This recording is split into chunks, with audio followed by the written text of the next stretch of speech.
This video is a webinar by the Wisconsin Green Fire Organization.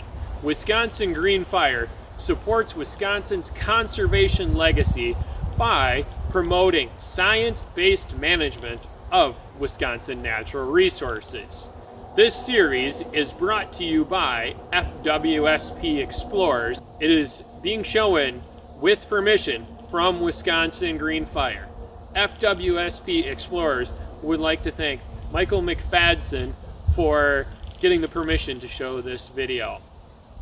The four-part series features a trio of expert panelists talking about wolf management in Wisconsin.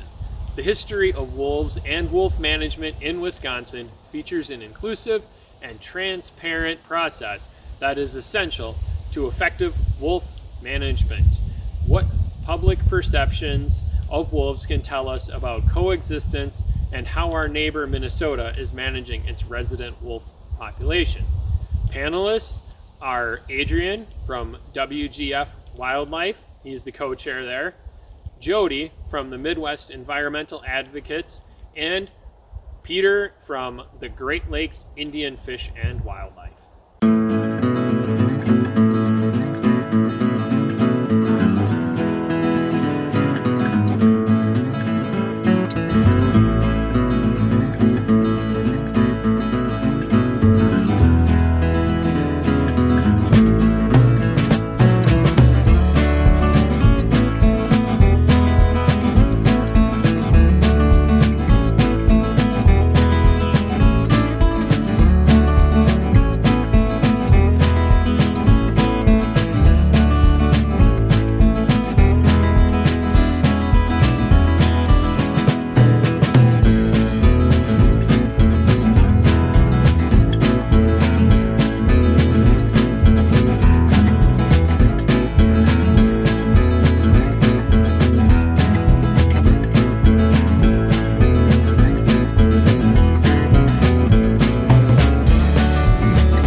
Good morning and welcome to our conservation webinar, Opportunities for Collaboration, a Shared Vision for Wolves in Wisconsin, hosted by Wisconsin's Green Fire.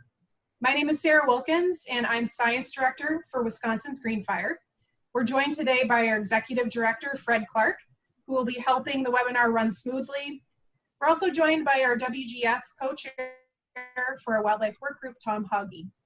We're very happy that you could join us today. We have a lot of people from all over the country, which is fantastic. We're here for a great conversation with a fantastic panel on wolves and wolf management in Wisconsin. I'll be introducing our esteemed panel very shortly. Before I do that, I'd like to give you a short introduction to Wisconsin's Green Fire.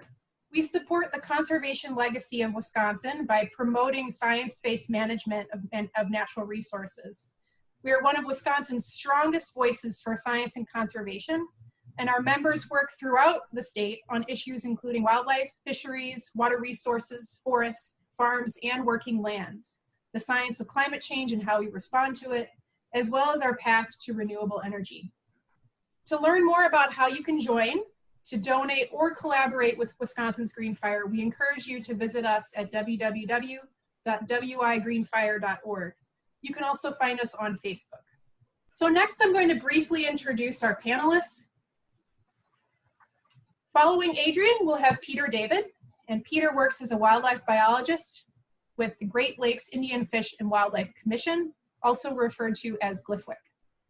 At the Commission, Peter has learned a lot from tribal elders through the sharing of traditional ecological knowledge and has had the opportunity to work with a variety of natural resources, or more than just human beings in the Ojibwe worldview. This includes waterfowl, wetlands, wild rice, and wolves. Peter earned his bachelor's and master's degrees in wildlife ecology from the University of Wisconsin-Madison. Jody serves as legal counsel for Midwest Environmental Advocates. She is a water policy expert and has served as a variety on a variety of high-profile state advisory committees.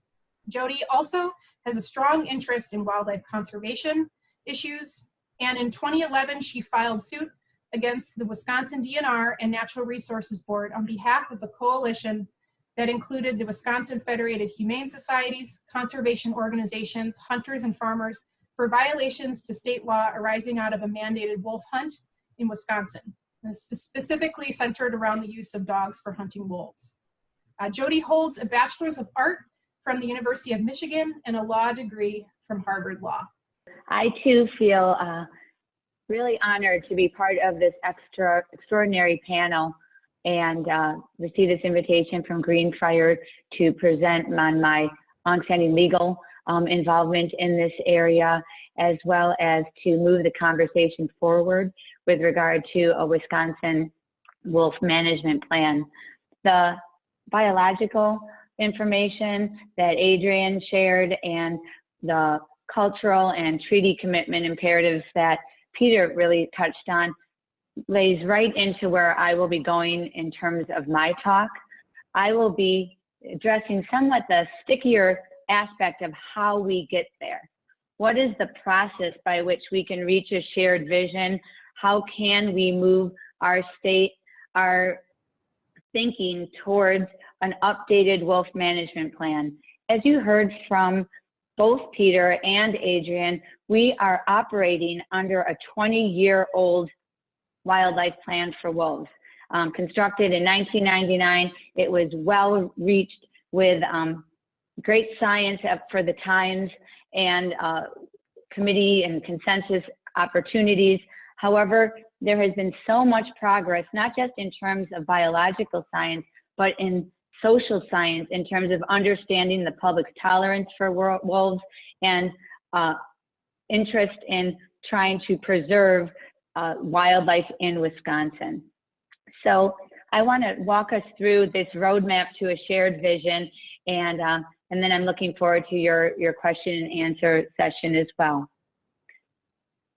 Just as Wisconsin protects our incredible public trust water resources for all of us to enjoy now and into the future, our state holds that same responsibility to protect our wildlife into the future. And our state's wildlife managers, our Department of Natural Resources, they're not free to follow their own beliefs or to listen to just a few, limited few interest folks in the absence of science. Rather, they are bound to protect the public trust for current and future generations. And in order to hold wildlife managers accountable, what is needed is an open and transparent process so everyone understands how and on what basis wildlife decisions, including those relating to wolves, are being reached. And I really appreciated Peter walking through that process in terms of what he has observed over his decades involved in this, because it's only by understanding the process and what science is being relied upon and what voices are being listened to can we understand and assess the value of the outcome. So I'm just going to start on this particular slide. I really see Wisconsin wolf policy as a litmus test. It's really important for all of us to appreciate that there's many species and habitats encompassed under Wisconsin wildlife policies and under the DNR's public trust responsibilities.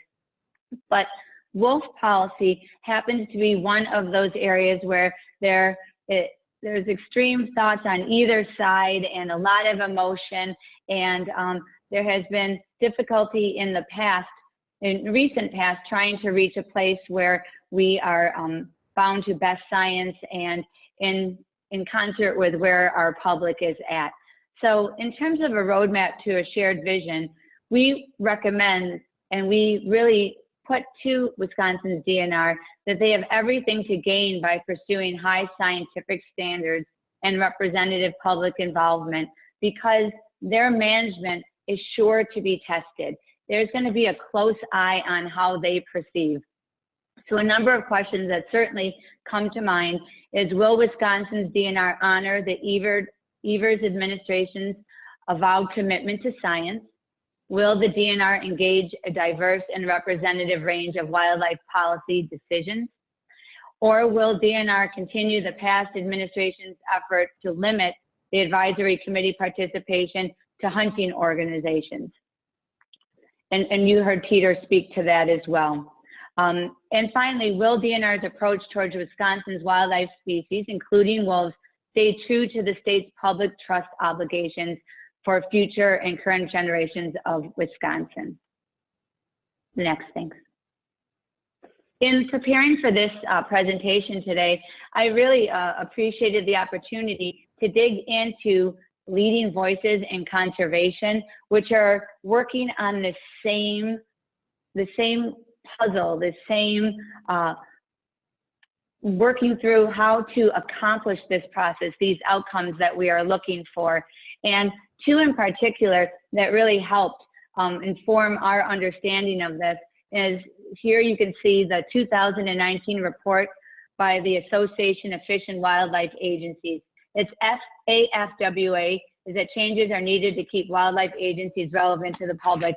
It looks like that, and we're well able after this to provide the website to it. But I really recommend that folks take a look at it, especially those involved with wildlife management decision making, because it holds a lot of great ideas and describes the process, the expansive, encompassing, diverse process by which they reach their recommendations. Also, interestingly, the U.S. Fish and Wildlife Service prepares surveys every 5 years. And the one that we have to work with is back in 2016, and they prepare a survey of the fishing, hunting, and wildlife associated recreation. They look at numbers, and they also look at dollars and cents in terms of those activities. It looks like this. And again, I recommend that folks take a look at it to see who's using our wildlife resources in terms of enjoyment. This is a trend that I assume has only progressed since 2016, but there was back then around 11 million hunters who were surveyed or represented our percentage of our population, the American population, compared to 4 or 5 times that many who enjoyed wildlife in terms of photography, viewing, hiking, and ecotourism. So that's just an interesting trend. And I too looked at Minnesota's Wolf Advisory Committee selection, which, as Peter described, represents a diverse array of perspectives. What's coming clear from not just these documents, but other reports, academic and otherwise, that I looked at, is that there's 2 common aspirations. One is the importance of growing a constituent base in wildlife conservation governance. And the second is to increase recognition of non-consumptive users of wildlife, which is another way to say of non-lethal or non-hunter folks who enjoy wildlife in that respect. As I mentioned, this AFWA Wildlife Relevancy Roadmap is just dense with great ideas for us to be working towards. One is that agency leadership and governing bodies need to demonstrate commitment to being more inclusive of diverse perspectives and interests in fish, wildlife, their habitats, and outdoor recreation activities. And that an agency's public trust responsibility extends to all members of current and future generations. Something that I really liked, it was a quote that was used in their conclusion of this close to 100-page document. And it was a quote that heralded back to 1903, which strangely has great relevance today. It states, "You can't do today's job with yesterday's methods and be in business tomorrow." Not bad advice for those of us who work in the business of fish and wildlife conservation. And I just think that it's something I was eager to share on this forum as well. Thank you, Sarah. The next one. What Wisconsin wolf management should avoid is a couple of key points. It's something that should be a no-no in terms of where we head in the coming months or years. One is a further delay in updating our 20-year-old wolf management plan. We've had a number of years since wolves have been again relisted or returned to federal control for the last 5 years, we've had the opportunity as a state to move forward to updating the wolf management plan again with the current science that Adrian and the current social science data that Peter also referred to.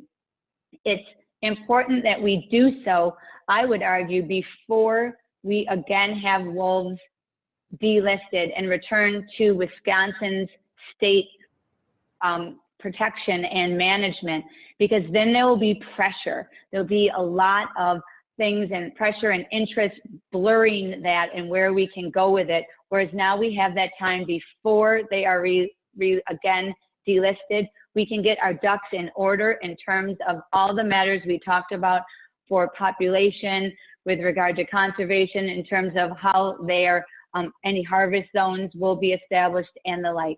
The time is now, not when there is so much pressure.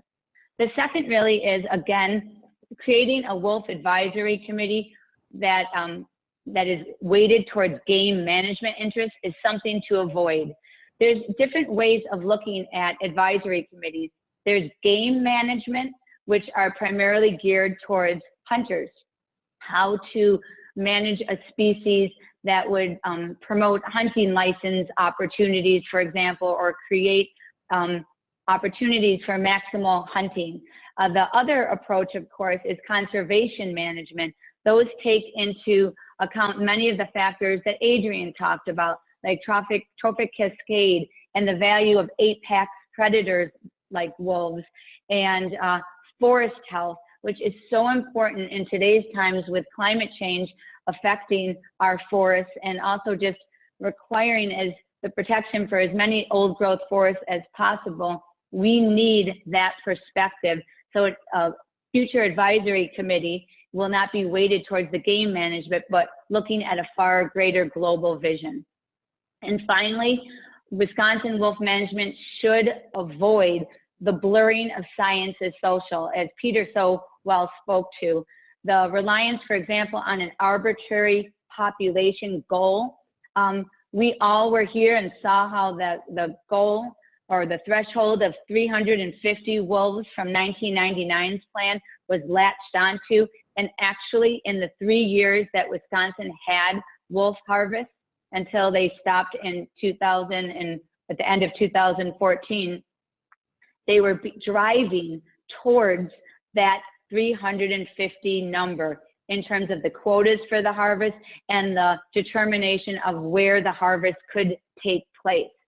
So Adrian had a slide up that talked about a science-based assessment of looking at carrying capacity of our landscape and social science data, including the 2016 or the 2014 survey of Wisconsin residents. And the reason I have this image of it's Groundhog Day all over again is because by ignoring any of the need for this progress, by going that same route that we did the last time wolves were delisted and returned to Wisconsin's management, it's going to happen all over again. If we don't correct, fix, and improve the process, we're going to have the same public outcry. We're going to have the science subordinated to special interests, and we will have the public trust undermined to the detriment, not just of our current generations, but to the future. And I would argue that is a situation we all wish to avoid, and there's a bit of imminence to what we need and what we're asking for. Thank you, Sarah. I can go to the next. What's important for folks to understand is the legal constraints that exist at the present time for wolf management in Wisconsin. In 2002, a Wisconsin State Law, Act 169, was enacted, which mandates, doesn't just allow in terms of the DNR's discretion, but mandates a recreational hunt and trapping season for wolves once wolves are returned to state management. And this Act 169 also authorizes the use of dogs to hunt wolves and the training of dogs to hunt wolves, which are hunting practices allowed nowhere else in the United States, and not elsewhere in the civilized world either. But even with the constraint of this state statute, which of course can be, there can be amendments to it, or it can be removed, that there are improved outcomes possible with an inclusive and science-based process. First of all, DNR policies and regulations can provide science-based and culturally sensitive safeguards to the statutory imperatives described.